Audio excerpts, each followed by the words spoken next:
Welcome to Cybiliy Savvy, the show that demystifies cybersecurity for not-for-profit boards and leaders.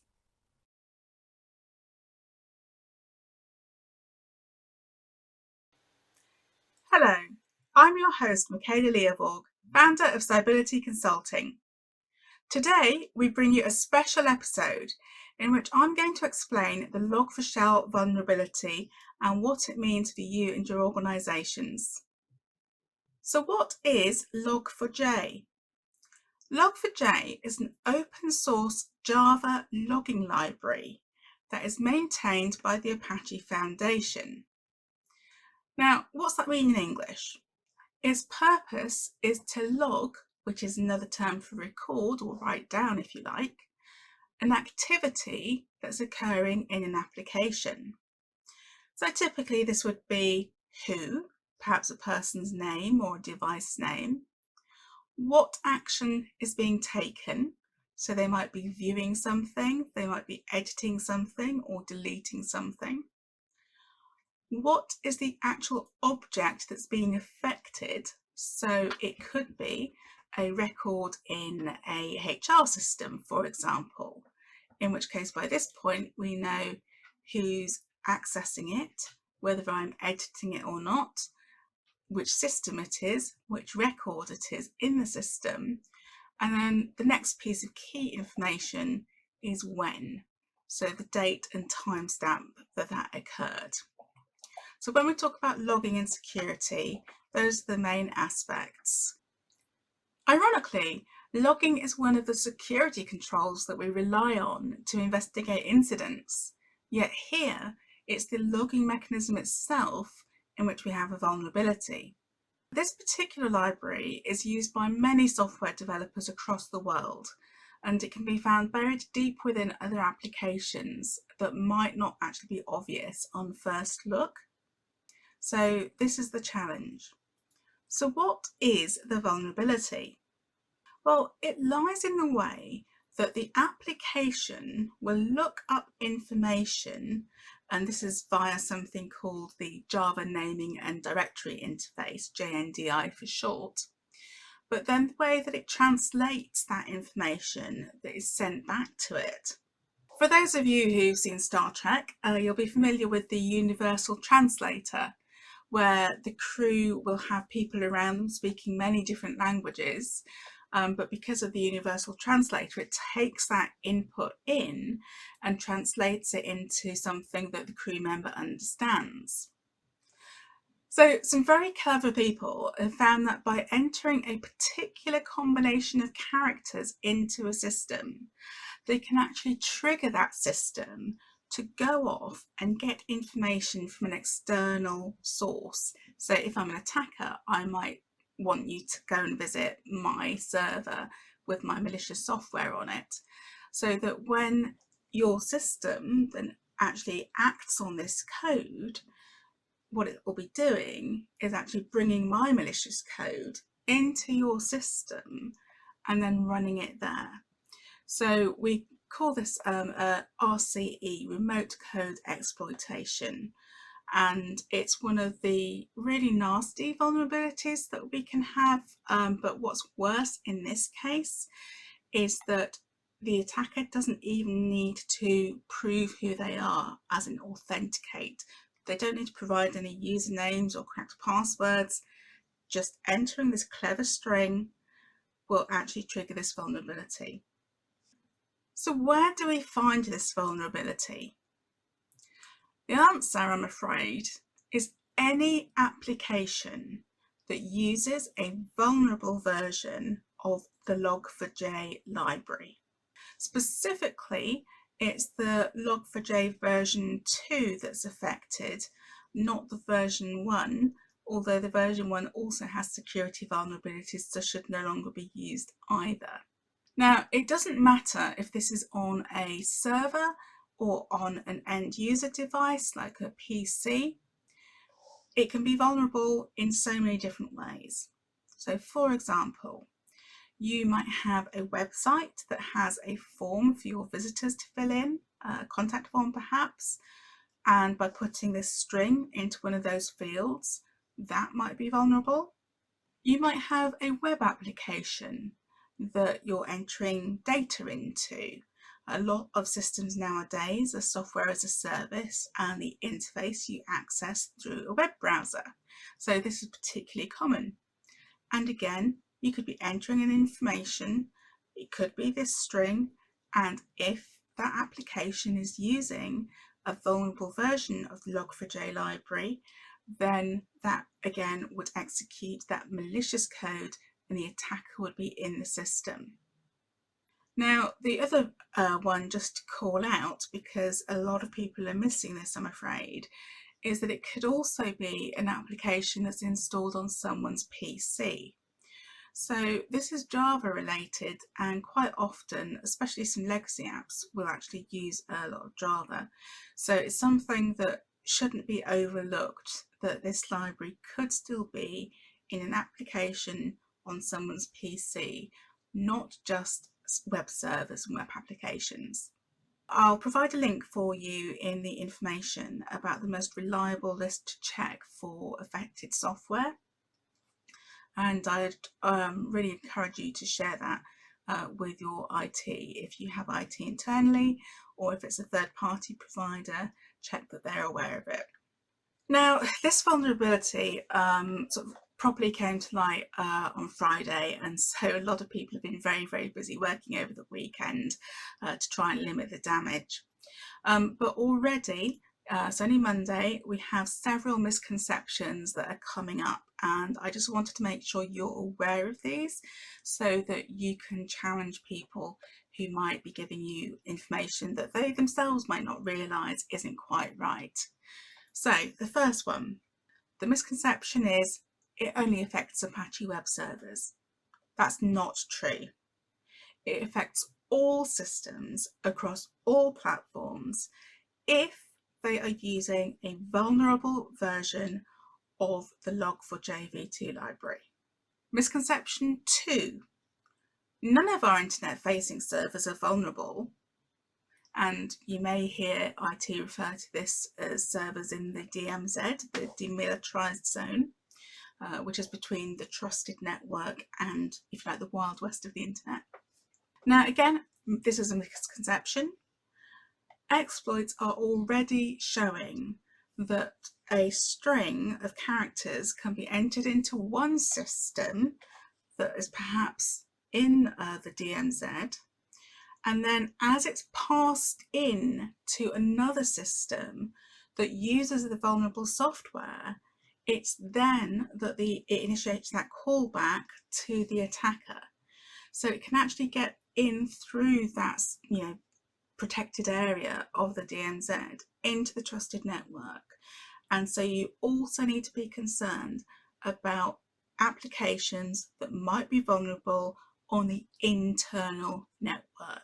A lot of people are thinking, oh no, it's just the external stuff. No, it's not. Misconception 3, we're okay, they won't target us. Well, I'm afraid that because this is so easy to exploit, even people with very little skill can do this. It's been weaponized really quickly. And so we're seeing attackers are basically taking a sort of spray approach, and anyone who's vulnerable is potentially a target. So they're not actually looking at individual organizations. It's just who can we get, and then later on, typically once they've installed what we call a backdoor on your system, so they can wait for everything to die down and then come back later and do what they want to do. They'd be then looking at, which are the interesting targets out of the people that they've managed to compromise. So why do we care? Well, in security, we have a rating scale, which is known as the CVSS, Common Vulnerability Scoring System.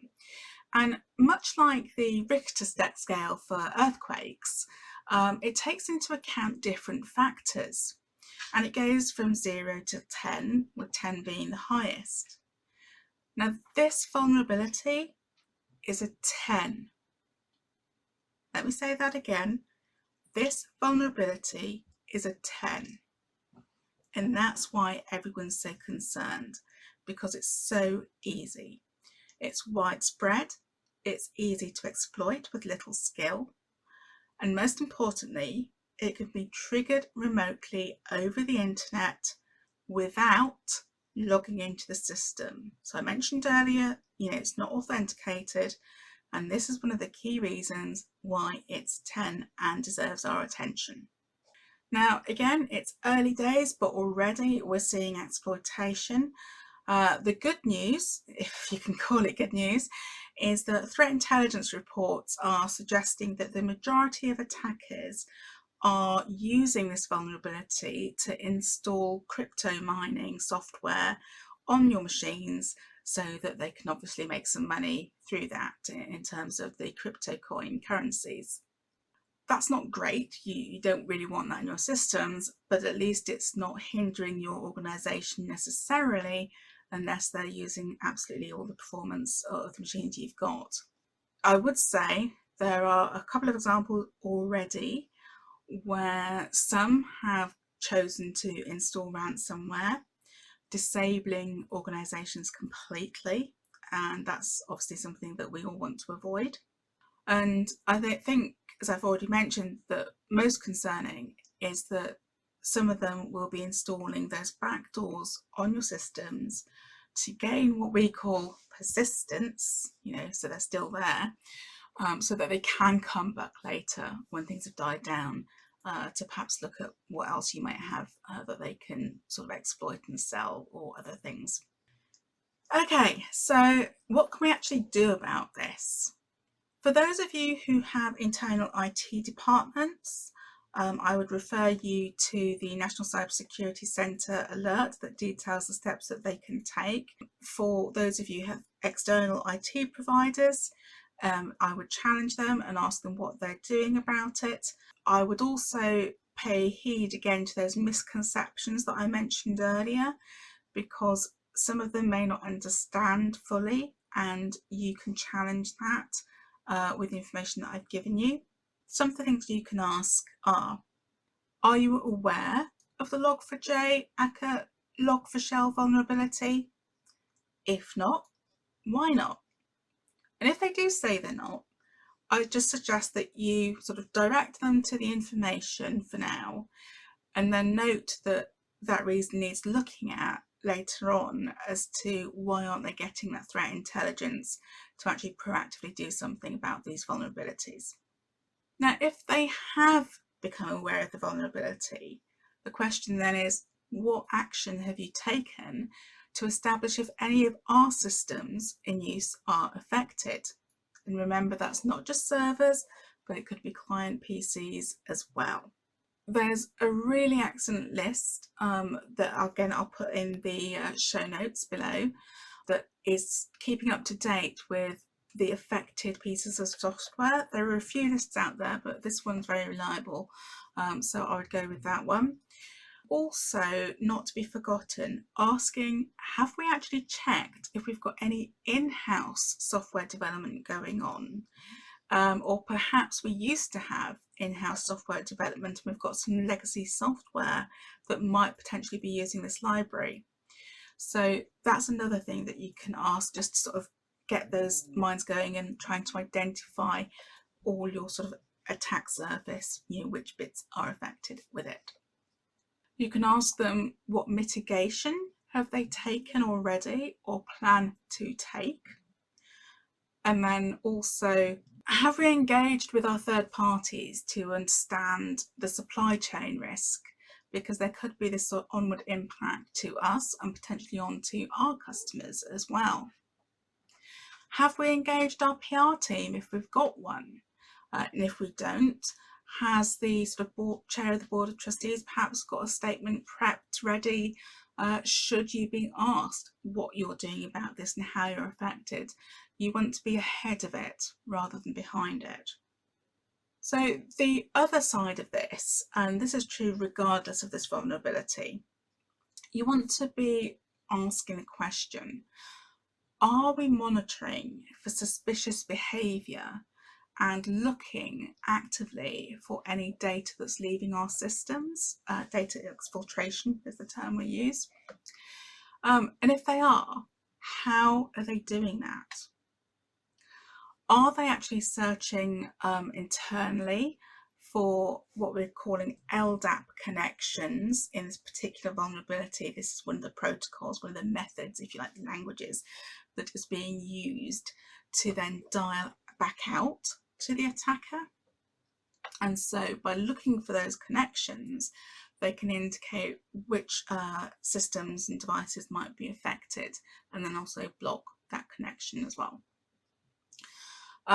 In particular, they may not have seen these activities before the 10th of December, but not necessarily because the vulnerability was sort of known about by some people before. So I think just focus on current activity at the moment, but you might, if you find something, want to sort of go back in your logs if you've got them available. And then also, a lot of organisations forget to check their DNS logs. Now, this stands for Domain Name Server, and it's the translator, if you like, that turns a name like a web address, like www.cybilityconsulting.co.uk, into a string of numbers, an IP address, so that the internet knows how to direct it. And those logs can provide really rich information, but they can also be used to actually steal data out of your systems. So do ensure that your organisation is looking at those as well. So the key messages for your IT, whether that's in-house or external: 1, patch it if you can. Version 2.15.0 of the Log4j library has been released, and it fixes the vulnerability. Note, it's not as simple as it sounds, because it might actually require the recompilation of the software code and then subsequently the redistribution of the software packages from suppliers to their clients. So sometimes, you think patching can be done quite quickly, but the gut feeling, I think, for most of us in the profession at the moment is that whilst we can take mitigating actions right now, this is going to be that marathon, not a sprint. And because of that, you will need to take action to mitigate it. There are some strings that can be changed. I'll put those again in the show notes if you want to pass those on to your IT. And I've already mentioned about looking at logs and detecting those attempts to exploit your systems. Now, it's always good practice to block outgoing traffic if it's not needed anyway. You should always limit to the minimum that's needed. So if the server needs to talk to this one, then that's all you should allow, and you should have your firewalls block everything else in relation to those. And then if you do have systems that will actually inspect your traffic, then they could also be checking for these protocols, these languages that we've mentioned that the attackers are using. And finally, there are lots of stories out there in the press, lots of technical blogs and everything as well. So what I've done is I've collated the reputable sources that I would recommend that you use to learn more about this. Those again in the show notes below, and we'll provide a bit of a sort of cheat sheet with all this information for you. If you do have any questions or concerns, you can go to our website cybilitysavvy.co.uk and complete the question form there, and we will do our best to answer those questions for you as soon as possible. So hope this has been useful for you, and we'll be back with part 2 of Laura's excellent interview shortly. Thank you.